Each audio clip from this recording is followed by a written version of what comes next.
नमस्कार और स्वागत है एक और गहन चर्चा में। आज हम एक ऐसी किताब की दुनिया में उतर रहे हैं जिसने न सिर्फ लाखों रीडर्स को छुआ बल्कि एक पूरी पीढ़ी के लिए जादू का मतलब ही बदल दिया। हम बात कर रहे हैं Harry Potter and the sorcerer's stone की। हमारे हाथ एक दिलचस्प समीक्षा लगी है जिसका शीर्षक है Harry Potter the sorcerer's stone adventure begins. तो आज हम इसी समीक्षा के लेंस से समझने की कोशिश करेंगे कि भाई इस किताब में ऐसा क्या खास है जो आज भी लोगों को अपनी तरफ खींचता है। हाँ। समीक्षा इसे जादू, दोस्ती और बहादुरी की एक अविस्मरणीय यात्रा बताती है। हमारा मकसद है इस समीक्षा में दिए गए नुक्तों को खंगालना और ये समझना कि क्यों इसे सिर्फ एक कहानी नहीं बल्कि एक सांस्कृतिक मील का पत्थर माना जाता है। तो चलिए इस जादुई किताब की समीक्षा की परतों को खोलते हैं। हाँ, और ये समीक्षा शुरुआत में ही एक बहुत ज़रूरी बात कहती है कि ये किताब महज एक फैंटेसी नॉवल नहीं है। ये तो एक पूरी पीढ़ी के लिए विज़र्डिंग वर्ल्ड का दरवाज़ा बन गई है। इसका असर वो तो आज भी महसूस होता है। ये सिर्फ मनोरंजन की कहानी नहीं है, ये पहचान की तलाश और मुश्किलों का सामना करने के साहस की कहानी भी है, जैसा कि समीक्षा हमें बताती है। बिल्कुल। और ये पहचान की तलाश शुरू होती है कहानी के हीरो हैरी पॉटर के साथ। समीक्षा उसे एक ऐसे साधारण अनाथ बच्चे के रूप में दिखाती है जिसके साथ उसके रिश्तेदार डर्सली परिवार वो बहुत बुरा सलूक करते हैं। उसकी दुनिया एकदम बेरंग सी, तकलीफ दे लगती है ना? हाँ, लेकिन फिर उसके 11वें जन्मदिन पर सब कुछ बदल जाता है। उसे पता चलता है कि वो एक जादूगर है। ये खुलासा तो जैसे उसकी पूरी जिंदगी पलट देता है। सही बात है। समीक्षा इस पल को कहानी का एक बड़ा टर्निंग पॉइंट मानती है और इसके फौरन बाद हॉगवर्ट्स एक्सप्रेस का जिक्र आता है। वो जादुई ट्रेन जो उसे उसकी पुरानी दुख भरी जिंदगी से दूर एक नई बिल्कुल अलग दुनिया में ले जाती है। ये सिर्फ एक स्कूल जाने का सफर नहीं है, ये तो एक तरह से उसका पुनर्जन्म है। एक ऐसे लड़के के लिए जिसे कभी अपनापन मिला ही नहीं, ये एक पूरी नई पहचान की शुरुआत है। समीक्षा का मानना है कि ये बदलाव ही कहानी की आत्मा है। यह जो बात ध्यान देने वाली है वो ये है कि समीक्षा किस तरह हैरी की इस बाहरी जादुई यात्रा को उसकी अंदरूनी पहचान की खोज से जोड़ती है। मतलब ये सिर्फ मंत्र सीखने या जादू की दुनिया को जानने की कहानी नहीं है। समीक्षा इशारा करती है कि ये असल में हैरी के खुद को पहचानने, अपनी विरासत को समझने और अपनी असली ताकत को खोजने का सफर है। वो जादू तो बस एक जरिया बन जाता है इस आत्मखोज का। समीक्षा इसे अपनी जड़ों और पहचान को पाना कहती है, जो किसी भी युवा पाठक के लिए बहुत रिलेटेबल थीम है ना? हाँ, बिल्कुल। और ये सफर उसे ले जाता है Hogwarts school of witchcraft and विजर्डरी। जिस तरह से समीक्षा इस स्कूल का वर्णन करती है वो तो वाकई कमाल का है। ऐसा लगता है जैसे स्कूल खुद एक किरदार हो। हाँ। जादुई चीजें, वो रहस्यमयी गलियारें, चलती फिरती सीढ़ियां, दीवारों पर लगी बात करने वाली तस्वीरें।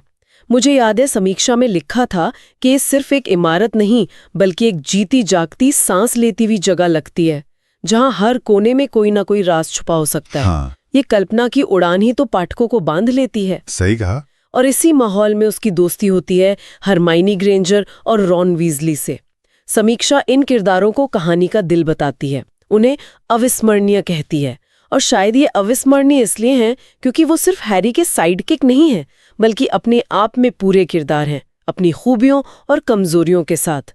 उनकी दोस्ती, उनकी वो नोक-झोंक, उनका एक दूसरे के लिए खड़े होना, ये सब कहानी को मानवीय बनाता है। हाँ। समीक्षा विजार्ड्स चेस के खेल का भी जिक्र करती है और कहती है कि ये किसी भी आम खेल से कहीं ज्यादा रोमांचक है।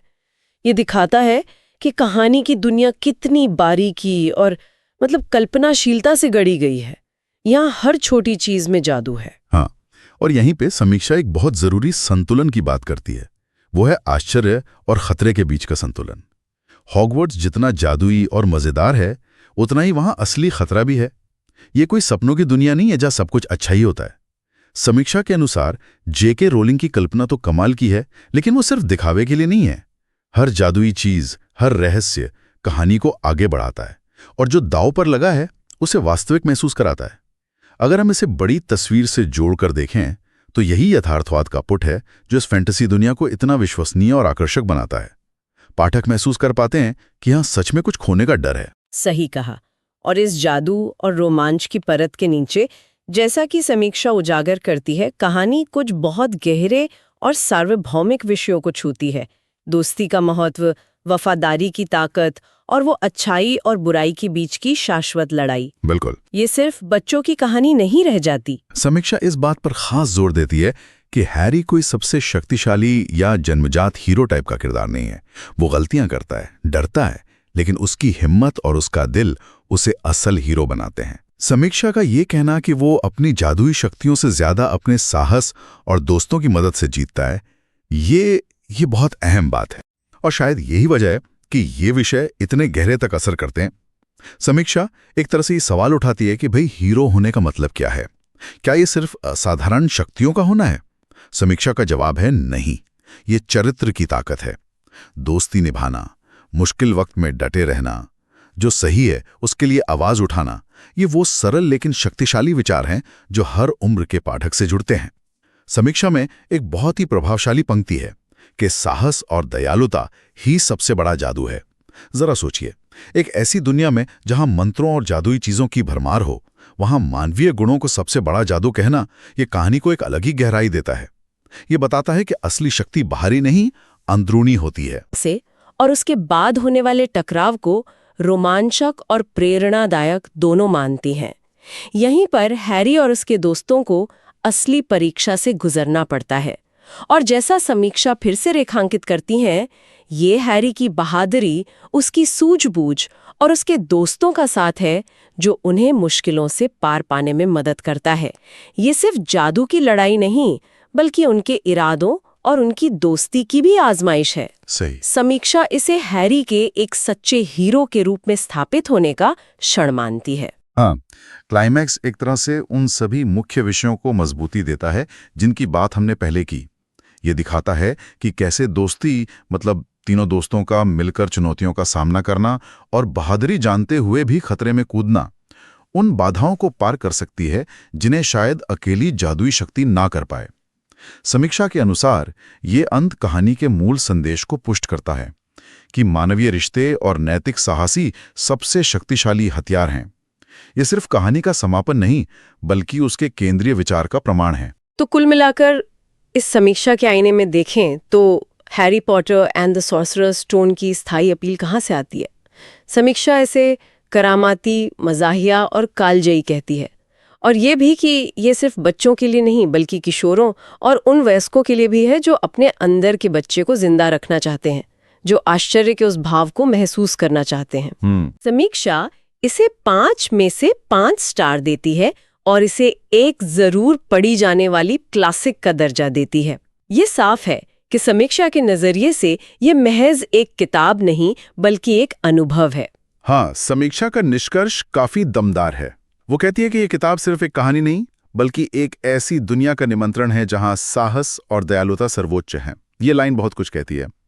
ये सिर्फ जादू टोने या रोमांच के बारे में नहीं है, बल्कि ये उन मूल्यों के बारे में है जो हमें इंसान बनाते हैं। समीक्षा के मुताबिक पाठकों को जो आश्चर्य और जुड़ाव महसूस होता है, वो शायद इसी गहरे संदेश से आता है। ये सिर्फ पलायनवाद नहीं है, ये कुछ सार्थक सीखने और महसूस करने का मौका भी है।